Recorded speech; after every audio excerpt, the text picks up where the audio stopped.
Good evening and welcome back to 31 Horror Nights. It's October 8th and tonight's movie is The Hallow.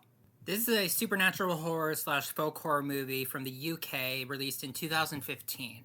The setup is entirely standard. A family moves to a new house and either the house or something in the house does not take kindly to it. I don't think they're trying to go for the ghost angle. Instead, they're talking about like spirits in the woods themselves. According to the Wikipedia article, they're evil fairies. There's a fair amount of really cool mythical creatures from like the Celtic area, like banshees, Dullahan, kelpies. But fairies, for the most part, do not have a scary connotation, at least to the American mind. At worst, they're depicted as maybe like mischievous instead of like outwardly malicious and evil. The trailer is making me worried that this might be one of those movies that's like way too reliant on things like CGI and jump scares. But I guess I'll never know for sure until I give it a watch. I'm gonna go do that. I just finished watching The Hallow, and unfortunately my vibes from the trailer were not far off. I thought this movie was kind of mid. I'm gonna give it a 5 out of 10. Yes, there are a lot of jump scares, but there also is a lot of like gross out scares, which I personally find to be even more cheap than jump scares a lot of the time. Though the very final scare before the credits, actually no, it was during the credits, it was like mid-credits, was as cheap a jump scare as you can possibly do. And I think it should be a rule going forward that if you do that, I will dock 1 entire point from your movie. Just like Sinister, all the way back at the first Horror Nights, I was debating between a 5 and a 6, a thumbs up and a thumbs down, and then they threw that at me and made the decision for me. Nope, definitely a 5. The performance of the 2 lead actors were fine. I don't really have any complaints in that regard. However, the characters were, like, pretty bland. I can't really tell you much about their personalities. The effects, when they weren't using CGI, were decent. However, I didn't really like the character design of the monsters in this movie. It all just felt kind of samey and bland. The monsters in this movie, the Hallow, are described as a breed of fairies, banshees, and baby stealers. I don't really think that any of those, except for really the last one, fit. I would just call them like mandrakes, because they all kind of look like a mix between goblins and tree monsters. And one of the things that they tried to do is add like a scientific slant to it by comparing the way that they operate to the zombie ant fungus, which was the basis of the infection in The Last of Us.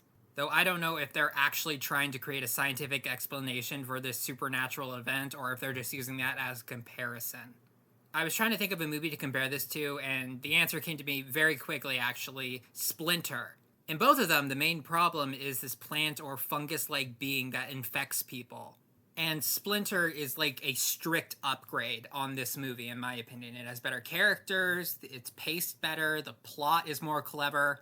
I would definitely recommend Splinter over The Hallow, unless you're like really partial to British folk horror. I think that The Hallow is a great example of a 5 out of 10 movie. It's neither terribly awful, nor is it particularly good. It's just middle of the road. Just watch Splinter instead. Alright, now I want to talk about a few spoilers.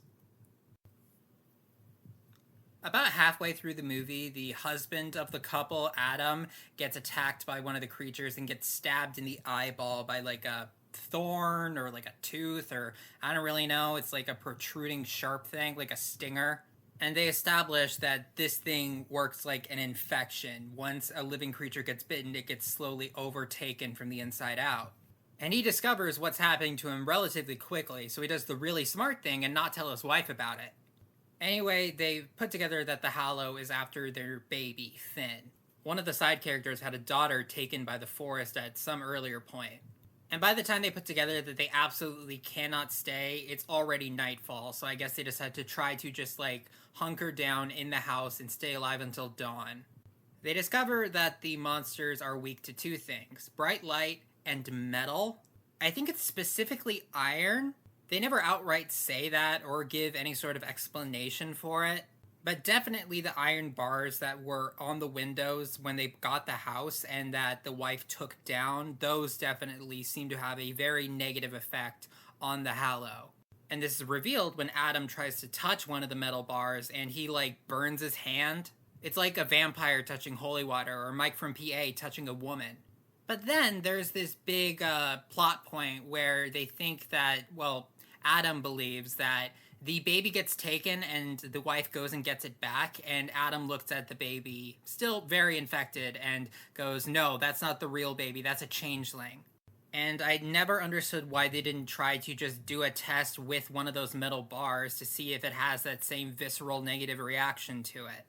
Anyway, it almost kind of feels like The Shining by the end of it, where it's not just the environment they're in, it's also Adam who is after the kid and the wife.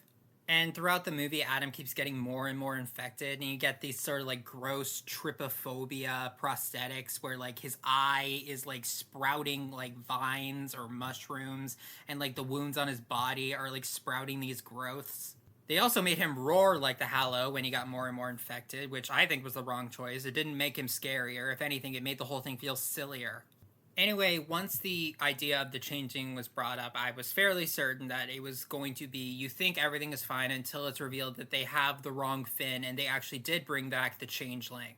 But instead, the wife, named Claire, ultimately does decide to trust Adam and take the baby that he says is the real one, and that turns out to be correct. When the sun rises, and the way that this sunrise happened doesn't feel anything like sunrises in real life, like it wasn't gradual, it was like, it was dark and then suddenly there's light pouring in through the trees. But anyway, after that oddly abrupt sunrise, the changeling baby does die with a very terrible looking effect. But anyway, the reason why they were even in the forest in the first place is that Adam works as a conservationist, and I'm not exactly sure what he was doing in the forest. He was like taking samples. Maybe he was like trying to find something special in this forest so he can tell the government and be like, "No, don't cut down this forest." But I'm sure after all this, he was totally fine with him chopping it down. Or at least he would have been if he wasn't dead by the end of this movie. But this is where the movie does the big sin. You see this long, extended panning shot of this lumber yard that was once a forest, and then it like stops at the forest edge, and then they literally do a Luton bus jump scare, except it's not a bus, it's like a truck carrying logs. And yeah, it did get me a little. I'm not proud of it, but it did.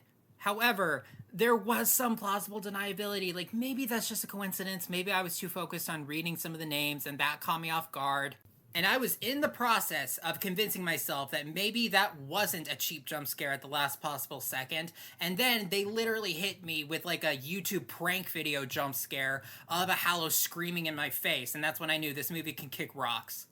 I don't encounter this often, but every time I do, I'm just baffled as to what they were trying to accomplish. That is one of the worst ways you could end a horror movie. It was enough to fully sour what was otherwise a relatively wholesome ending. So yeah, I was not really a fan of this movie overall. I didn't think it was terrible, I just didn't think it was very good. Alright, that's all I have to say for today's movie. I'll see you tomorrow.